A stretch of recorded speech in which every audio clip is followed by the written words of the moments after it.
Document 9. Sitaraman Ganesh, Too Big to Prevail, Foreign Affairs, August 2020. So this is pretty recent. It says this: the national security case against breaking up big tech is not just weak, it is backward. Far from competing with China, many big technology companies are operating in the country, and their growing entanglements there create vulnerabilities for the United States by exposing its firms to espionage and economic coercion. At home, market concentration in the technology sector also means less competition and therefore less innovation, which threatens to leave the United States in a worse position to compete with foreign rivals.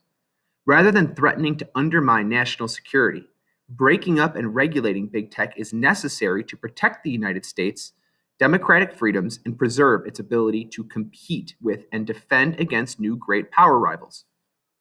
Right? So if we are to continue to preserve our information in dynamic economy, we need to break these up. Because if they're too big and they fail, does that expose us nationally? Continuing here.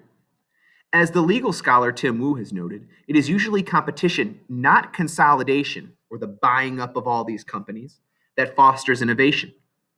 Competitors have to find ways to differentiate themselves in order to survive and expand. We do this better than other people, right? Large protected firms become lethargic, are slow to innovate, and rest on their laurels. Right? At some point, companies get fat and happy, they stop innovating. Right? Even if broken up and regulated, big tech's main players would have considerable money left to spend on AI, robotics, quantum computing, and other next-generation technologies. Facebook would still have billions of users without Instagram and WhatsApp. Amazon's platform would still have enormous market power in online sales, even if it wasn't allowed to produce its own products. He's saying Amazon and Facebook will be fine. They'll still be able to do all of these things if you break them up, right? So basically saying with Amazon sells batteries now, they sell cords and things like that. They shouldn't be allowed to do that. But if they sold other people's things, right, they'd still have enormous market share. They would be just fine, right? Because if they're too big to fail, that might expose us nationally, right?